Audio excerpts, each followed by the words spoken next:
चलिए question number 14 करते हैं, जो बहुत ज़्यादा इंपॉर्टेंट क्वेश्चन है और ज़्यादातर एग्जाम में पूछा जाता है। तो इस क्वेश्चन में बोला हुआ है side A B and A C and median A D, A B A C और मीडियन ए डी जो है वो प्रोपोर्शनल है side P Q P R और मीडियन पी एम के। जो दूसरी ट्राइंगल है उसकी इस साइड के प्रोपोर्शनल है। ठीक है, तो हमारे पास गिवन क्या है, पहले तो हम वो लिखेंगे जिससे थोड़ा क्वेश्चन समझने में हमें आसानी होगी। तो गिवन है हमारे पास कि साइड जो ए बी है वो प्रोपोर्शनल है पी क्यू के।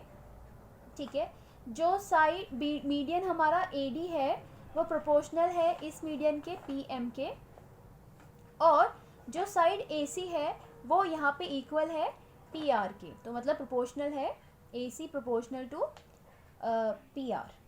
ठीक है, ये चीज़ हमको यहाँ पर गिवन है। हमको यहाँ पे टू प्रूफ करना है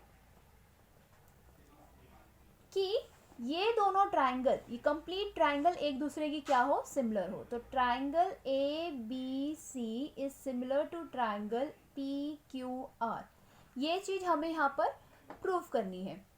तो इसको प्रूफ करने के लिए हम क्या करेंगे, पहले हम एक छोटी सी कंस्ट्रक्शन करेंगे। कंस्ट्रक्शन क्या होगा मैं आपको समझा देती हूँ।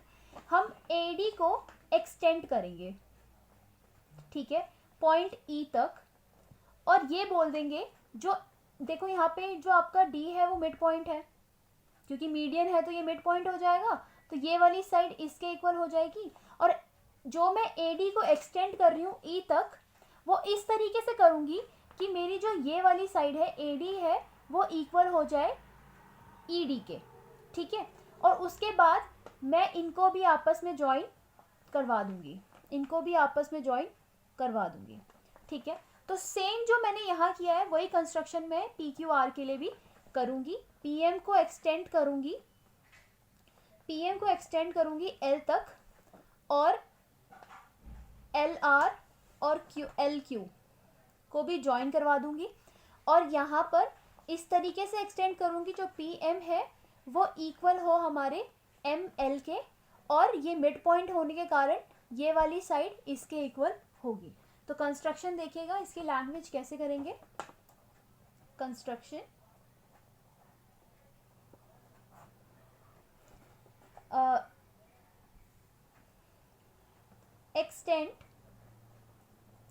extend AD and PM up to, AD को कहाँ तक एक्सटेंड करें, E तक, और PM को एक्सटेंड करें L तक, up to E, up to point E and L respectively,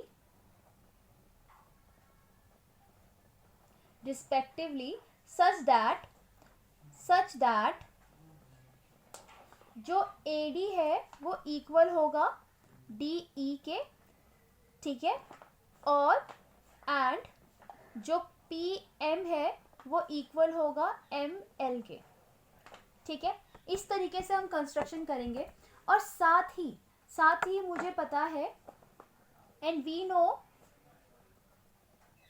that D and M are the mid points, ये दोनों मिड पॉइंट्स है, तो मिड पॉइंट्स होने के कारण ये भी इक्वल होगा। B D is equal to D C हो जाएगा, B D is equal to D C, and Q M is equal to Q R, Q M is equal to Q are.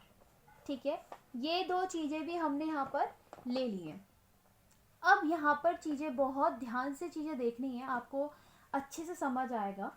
अब हम कोऑर्डिनेटर लेंगे। अब ये कि coordinator बन चुका है तो मैं कंसीडर करूँगी कोऑर्डिनेटर ए बी ई सी। ठीक है, ए बी ई सी में आप क्लियरली देख रहे हो इसके जो डायगनल्स हैं वो आपस में बाइसेक्ट कर रहे हैं। तो डायगनल्स अगर बाइसेक्ट कर रहे हैं एट पॉइंट डी पर, तो ये ए बी ई सी जो होगा वो पैरेललोग्राम होगा, क्योंकि पैरेललोग्राम के ही जो डायगनल्स होते हैं वो एक दूसरे को बाइसेक्ट करते हैं। ठीक है, तो वहाँ से मैं इनके बाइसेक्ट होने की वजह से मैं ए बी ई सी कोऑर्डिनेटर को बोल दूंगी कि ये एक पैरेललोग्राम है, और वैसे ही मैं पी क्यू एल आर के लिए भी करूँगी। तो यहाँ देखिए, here in quadrilateral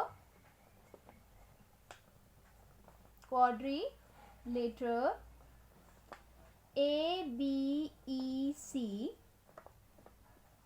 their diagonals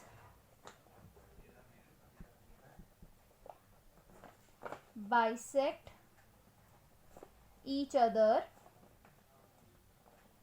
at point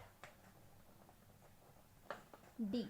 ठीक है, तो इसके अगर डायगोनल्स बाइसेक्ट कर रहे हैं, हम क्लियरली देख रहे हैं कि जो AD है वो इक्वल टू है DE के, एंड जो BD है वो इक्वल है DC के, तो हम यहाँ से बोल सकते हैं therefore ABC is a parallelogram. यहाँ से हम ये चीज बोल सकते हैं। अगर ABEC अगर पैरेललोग्राम है, हमने प्रूफ कर दिया है, तो आपको भी पता है पैरेललोग्राम की ऑपोजिट साइड्स आपस में इक्वल होती है, तो मैं यहाँ से बोल सकती हूँ AC is equal to BE and AB is equal to EC। क्यों? क्योंकि अपोजिट साइड पैरेललोग्राम की इक्वल होती हैं, तो ABEC अगर पैरेललोग्राम है तो मैं यहाँ से बोल सकती हूँ कि AC is equal to BE and AB is equal to CE because opposite side of parallelogram are equal. ठीक है, ऑपोजिट साइड्स जो होती है पैरेललोग्राम की वो आपस में इक्वल होती हैं। तो अगर ये चीज है, ठीक है, तो मैंने यहाँ से ये चीज आपस में इक्वल बोल दी है,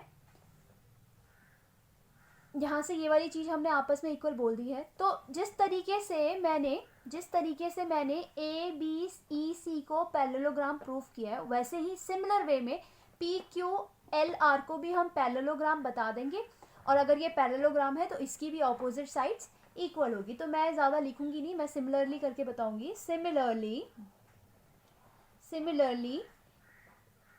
PQLR is a parallelogram। ठीक है, पैरेललोग्राम ये शॉर्ट फॉर्म होता है पैरेललोग्राम। देयरफॉर जो इसकी साइड PQ होगी, जो PQ होगा, PQ या PR is equal to QL और PQ is equal to RL। तो यहाँ पे मैं लिख सकती हूँ कि PR is equal to QL and PQ is equal to RL because same reason, opposite sides of parallelogram are equal, reason वही होगा। ठीक है, बट मैंने ये सिमिलरली करके कर दिया है। उसके बाद हमारे पास, अगर आप क्वेश्चन में देखो इनिशियली, तो हमारे पास ये गिवन था। ठीक है, ये वाली साइड इसके बराबर है, ये वाली साइड जो AD है वो PM के बराबर है, और जो AC है वो PR के बराबर है। ये चीज़ हमें इनकी प्रोपोर्शनैलिटी दे रखी है, तो मैं वही चीज़ लिखूंगी जो गिवन है, उसी को ही लिखूंगी, प्रोपोर्शनैलिटी। AB अपॉन में PQ is equal to AD upon में PM is equal to AC upon में PR। ये चीज़ हमारे पास गिवन है। ठीक है, ये चीज़ हमारे पास यहाँ पर गाइस गिवन है। आप यहाँ पे देखिए, मैं AC और PR की जगह AC की जगह मैं BE लिख सकती हूँ, और PR की जगह मैं QL लिख सकती हूँ, है ना, यहाँ पे लिख सकती हूँ। और साथ ही में क्या करूँगी, मैं AD और PM को ऊपर नीचे 2 से मल्टीप्लाई 2 से डिवाइड कर दूँगी। तो यहाँ पे नेक्स्ट स्टेप में करके दिखाऊंगी मैं ये। AB और PQ को तो मैंने एज इट इज़ ही रखा है, यहाँ पे मैं 2 से इंटू 2 से डिवाइड करूँगी इसको AD अपॉन में PM को, इज इक्वल टू, मैंने बोला मैं AC की जगह BE की वैल्यू डाल रही हूँ और PR की जगह QL की वैल्यू डाल रही हूँ। बस इतने मैंने चेंजेस कर रखे हैं। तो यहाँ आप ध्यान से देखिएगा, AB अपॉन में PQ तो एज इट इज़ ही रहेगा, अब यहाँ बताइए ट्वाइस ऑफ ए डी और twice of P M. Twice of A D का अगर मैं ए डी को अगर मल्टीप्लाई में 2 से कर लेती हूँ, मतलब ट्वाइस ऑफ ए डी कर देती हूँ, तो ये इसको एक और बार मिला दूँ तो ये कंप्लीट बन जाएगा ना, ए ई बन जाएगा। आप खुद ही देखिए यहाँ पे, अगर मैं आपको ये वाली चीज़ समझाऊँ, जो ए डी है वो आपका हाफ ऑफ ए डी जो है वो हाफ ऑफ आपका ए ई है, ठीक है। तो यहाँ से ए ई की वैल्यू क्या आ रही है, ए ई की वैल्यू यहाँ पे ट्वाइस ऑफ ए डी आ रही है, तो बस मैं वही करूँगी। अब मुझे बताइए ट्वाइस ऑफ ए डी क्या बन रहा है हमारा, ए ई। सिमिलरली जो मेरा पी एल है वो मेरा होगा twice of P M, same way में, ठीक है। तो मैं वही करूँगी, ट्वाइस ऑफ पी एम की जगह पी एल डालूंगी, ट्वाइस ऑफ ए डी की जगह ए ई डालूंगी। तो ट्वाइस ऑफ ए डी की जगह मैं डाल रही हूँ ए ई, और ट्वाइस ऑफ पी एम की जगह मैं डाल रही हूँ पी एल, और बी ई और क्यू एल को मैं वैसे ही रखूँगी, ठीक है। बी ई और क्यू एल को मैं वैसे ही रखूँगी। तो यहाँ पे हमारे पास ये चीज़ आ गई है, इसका नाम मैं इक्वेशन नंबर 1 दे दूँगी, ठीक है। अब मैं ट्राइंगल कंसीडर करूँगी। अब मैंने यहाँ पर बता दिया है ए बी पी क्यू के बराबर है, ए बी पी क्यू के बराबर है। फिर मैंने बताया है ए ई पी एल के बराबर है, ए ई ये पूरा कंप्लीट हमारा जो है वो पी एल के बराबर है।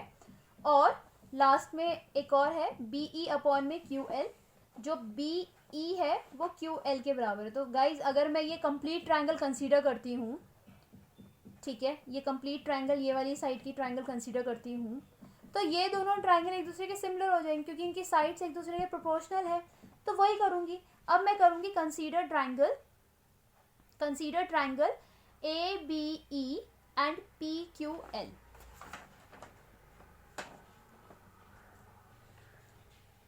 Consider triangle A B E and triangle P Q L, ठीक है। मैं ट्राइंगल फटाफट से यहाँ बना देती हूँ जिससे आपको कंफ्यूजन ना हो।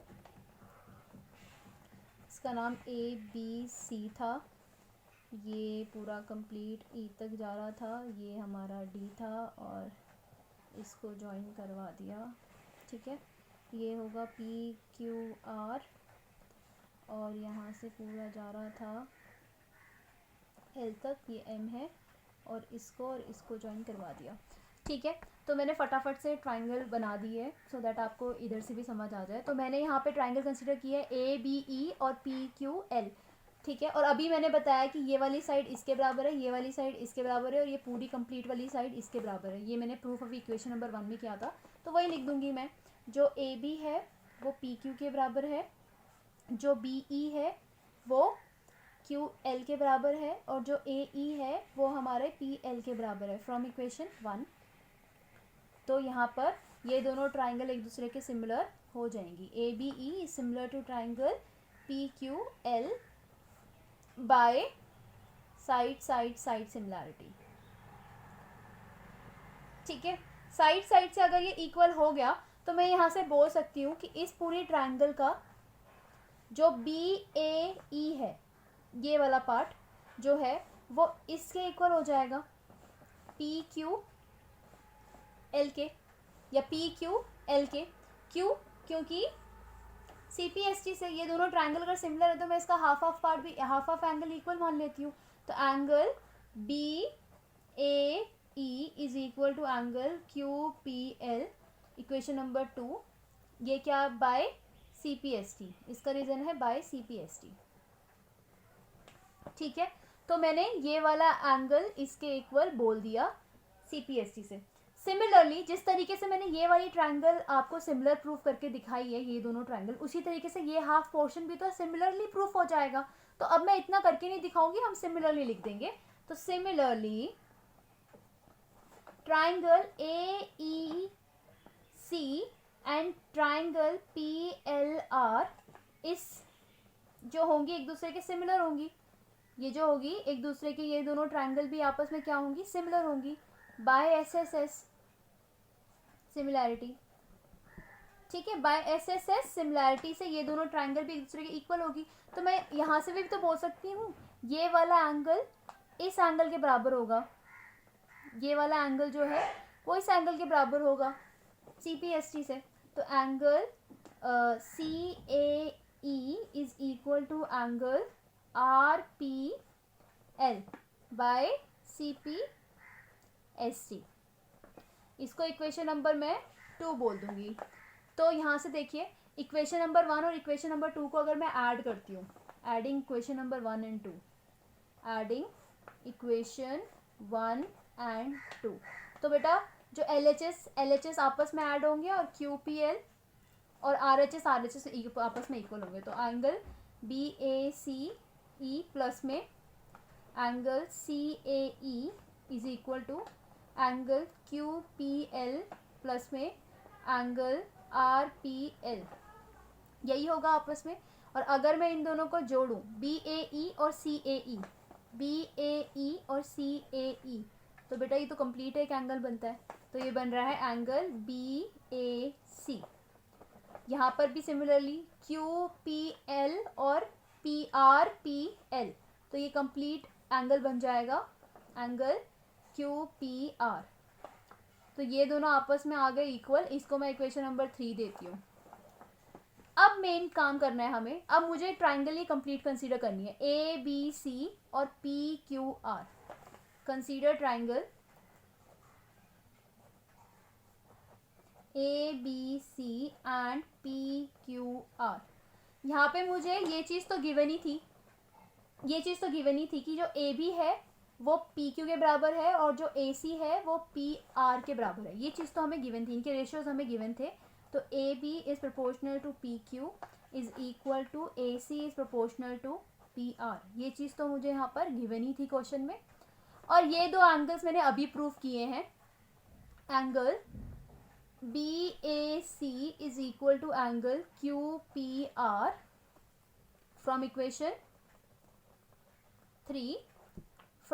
3। तो therefore triangle ABC is similar to triangle PQR by SAS similarity।